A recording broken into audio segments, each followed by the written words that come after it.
Hey YouTube, it's your girl Mrs. KJ, and I am here to give you guys a quick update video on the Lupron injection that I took last night, and then I'm going to ramble about a couple other things. But the injection itself was really easy. One thing that I did that I do have to change is I didn't put gauze on the area after I removed the syringe. So I did get a little bit of blood on my shirt in my hastiness. So got some gauze pads this morning, so that won't be an issue moving forward. But after I take the shot, just a few minutes after, I did get a headache. And it wasn't a migraine or debilitating. It was just more annoying than anything. I do get migraines already, so I kind of have a higher tolerance for them because of my past history with them. So I didn't take anything for it. I did wake up this morning and I still had a little bit of a headache, but it was gone within, I don't know, 15-20 minutes, so I didn't have to take anything to help relieve it. Even last night, I was able to go to sleep with no problem and actually slept really, really well last night. I have a little bit of insomnia right now, so it was nice to get a really good night's rest. I'm going to read this to you. Remember, I told you guys about this wonderful little packet that they sent me. Again, I apologize for the lights being so bright, but it said the side effects that may occur while using this medicine include constipation, dizziness, general body pain, headaches, hot flashes, loss of appetite, nausea or vomiting, stuffy nose, trouble sleeping, or weakness. Isn't that awesome?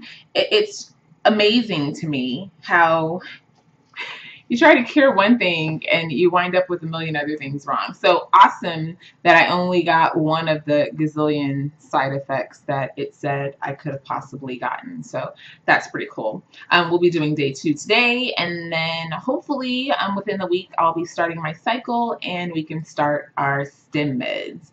I am actually freaking out though. We are doing our procedure in New York. I live in Arizona, and the timing is just so crazy. I'm a little bit of a control freak, so this is going to be one of those things that really, really bugs me. From what I've been told, you find out just a couple of days before you need to be there that you need to be there. So I'm like, okay, how does that work? I looked online and started looking at flights. It's like $600 one way for myself and my husband. So yeah, I'm just like, in the long run, I know that, if we do have to do 2 cycles, I mean, we're saving money, but I've got to figure out this flight thing. I think I'm just going to go with the estimated time that they give me and just fly out there so that I can at least get that 14-day advance purchase and book it a couple days earlier than they think I'm going to have to be there, and then just fly out. And if I'm there a couple days early, so what? I think I mentioned this in another video. My husband and I, our anniversary is next month, so we're just going to use this time to do like a mini vacation and do some sightseeing and some different things in New York. Neither one of us have been there before for any extended amount of time, so that's going to be pretty cool to do that. But yeah, it's just really freaking me out with the unknown, I think doing it here would have definitely relieved that. But I'm really trying not to stress about it, trying not to get my stress level too crazy. I don't know. Yeah, it just makes me feel kind of weird. And then I guess, yeah, I think that's really it. It's just not knowing. She's like, well, some people go 5 days, some people go 2 weeks. Like, it's such a broad time frame, and I know that it's all based on how my body responds to the medication. So I think we'll be fine, but I just thought I'd share that I was a little uncomfortable right now with that part of the process. Yeah. Oh, and so something else I wanted to talk about today. I am going to be 40 this year. And yeah, I have a 20-year-old. My daughter's going to be 20 this summer. I have a 19-year-old, and then I have a daughter that's going to be 14 this summer. And my husband doesn't have any children, and he's a couple years younger than I am. But when I'm starting to kind of keep it to myself that we're doing the whole IVF process. My girlfriends know. But when I tell people, one of the responses that I get, I guess it kind of, I don't know, not really annoys me. It's just like, okay. Is when I say, hey, you know, this is what we're doing. We're gonna have another baby. You know, my husband doesn't have any kids. Oh my God. Really? Oh, you brave, girl. You must really love your husband.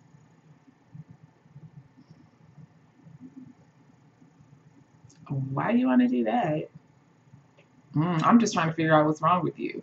And I laugh because I'm just like, I don't know what kind of parenting experience they had with their kids. I mean, my girls were so easy. They still are.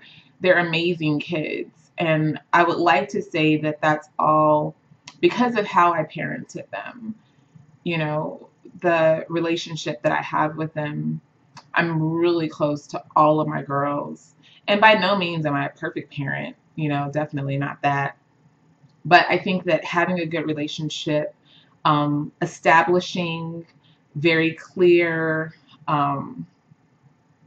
disciplinary lines with the kids when they were younger, I think really all plays a part in them being the wonderful kids they are now. My oldest is in her second year at ASU, and you know, she's been on her own since she went off to ASU. She stayed in the dorm, and now she has her own place and car, and she's just doing wonderfully. So I don't know. I don't feel like, you know, having kids took anything away, you know, from me. I had them young.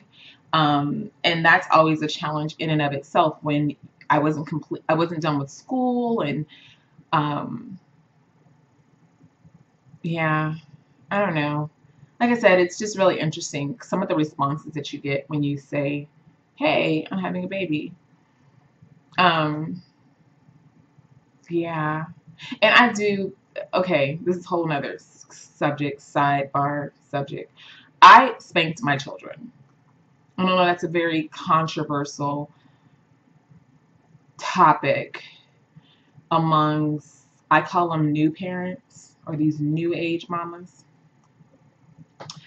I think that timeout definitely has its place, but I also think that there's a point in time where popping them gets the message across.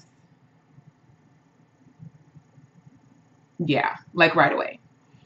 I don't know. I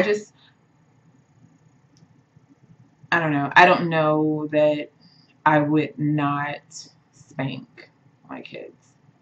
Like, I feel like I turned out fine. My daughters apparently turned out fine.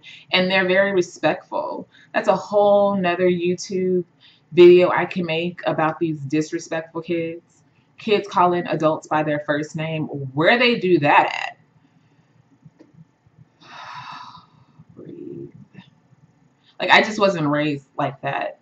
I know, like, my husband's side of the family, it took me some getting used to because they do the whole first name thing. And I think that that's because that's their culture. I accepted that, and my children get to do that when they're, you know, with them because that's what they want them to do. But like, I just feel like a little 3-year-old saying, Kawan, can you come here? Is just sideline, out of control. I don't know. Fortunately, most of my girlfriends are all on the same page. They feel the same way that I do about that subject. And for the ones that don't, I just correct their kids. Miss Kawan, Mrs. J. You know, I mean, I don't know. I just always feel like put a handle on it. All right, enough of that. Anyway, yeah, so the next, if I hear anything else or anything else comes to mind, I will come back and give you guys an update. Other than that, you'll hear from me when I do my baseline and start my stem meds.